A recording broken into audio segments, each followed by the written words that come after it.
Hello guys! Kumusta na po kayo? Welcome back po ulit sa Luto Pinoy sa Amerika. And for today's video po, tayo naman po ay gagawa ng isang napakasarap na sausawan sa ating pritong isda. Tayo po ay magluluto ng ensaladang talbos ng kamote. Meron po ako dito mga talbos ng kamote. Galing pa po yan ng California. Dala po ng nanay ko nung last weekend na nagpunta po sila dito. At pinagdala niya ako. At gagawin po natin siyang ensaladang talbos ng kamote na masarap pong ipang-sausaw sa ating mga pritong isda. Gagamit din po tayo dito ng pulang sibuyas. Meron po tayong kamatis.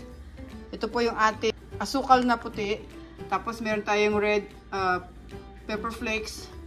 Maglalagay po tayo ng pamintang durog, yung ating suka at saka yung ating toyo. At ito naman po yung isda na piprituhin ko. Dalagang bukid po siya. Nilinisan ko na at ready to fry na po siya. At mag-init na po tayo ng ating tubig para po pakuluan muna natin itong ating talbos ng kamote at tatanggalin muna natin siya sa kanyang mga tangkay. Okay, magsimula na po tayo. Sa mga bago po dito sa aming channel, sana po mag-subscribe kayo sa Luto Pinoy sa Amerika. Maraming salamat po. Naugali ko lang po maglagay ng konting harina sa ating isda para po hindi siya matalsik at hindi po dumikit sa ating kawali. Konti lang naman po.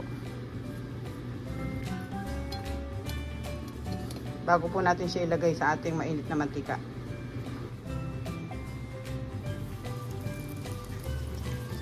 Nagpapakulo na ako dito ng tubig. Tapos ilalagay natin yung ating mga talbos ng kamote. Pero tatanggalin muna natin sila sa ating tangkay.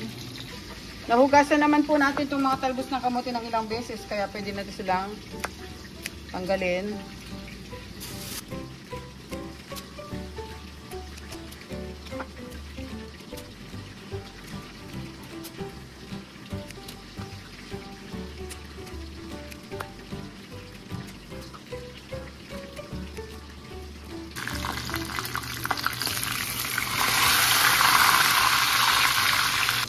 Luto na yung ating isda, pwede na natin i-off yung ating stove at i-rest muna natin siya.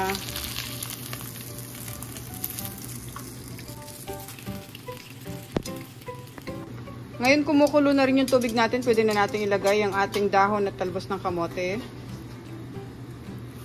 Iba-blanch lang natin to guys ng mga 1 to 2 minutes.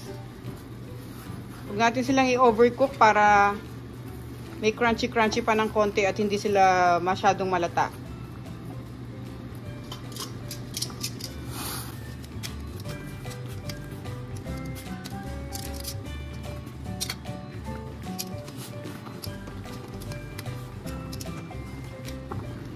Okay guys, sa tingin ko okay na to. Pwede na natin silang tanggalin dito sa ating tubig. I-off na natin yung stove.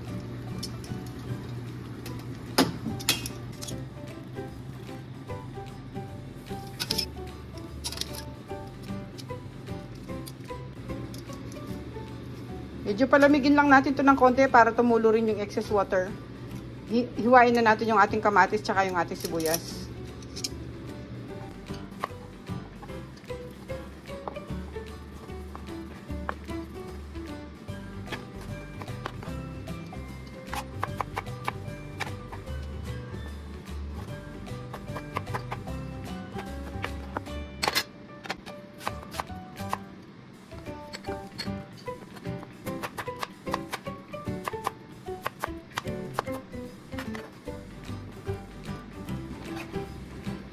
Ito naman po sa ating bowl, maglalagay tayo ng ating vinegar.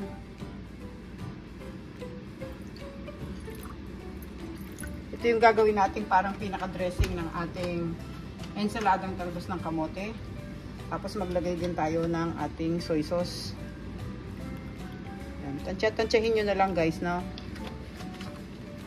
Lagyan natin siya ng white sugar, pampabalance.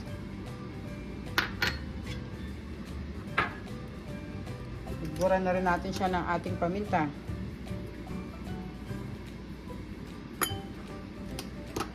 At ng ating pepper flakes.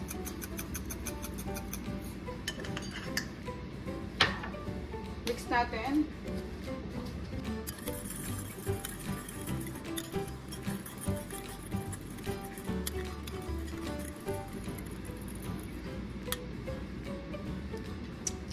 Yan. Tinikman lang natin ng konti at okay na siya. Ngayon, pwede na natin gawin yung ating ensalada. Dito ulit sa isa pang malinis na bowl, lagay natin yung talbos ng kamote.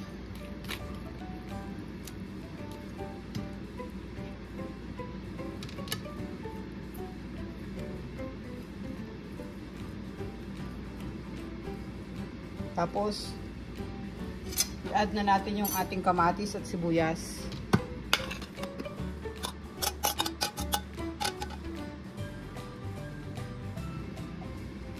Buhos natin yung ating sauce na ginawa.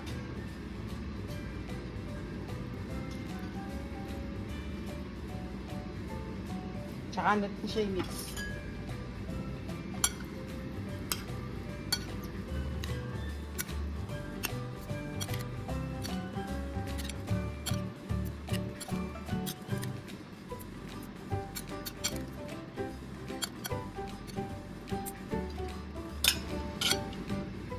Ito na po ang ating masarap na ensaladang talbos ng kamote na masarap na sausawan sa ating isda.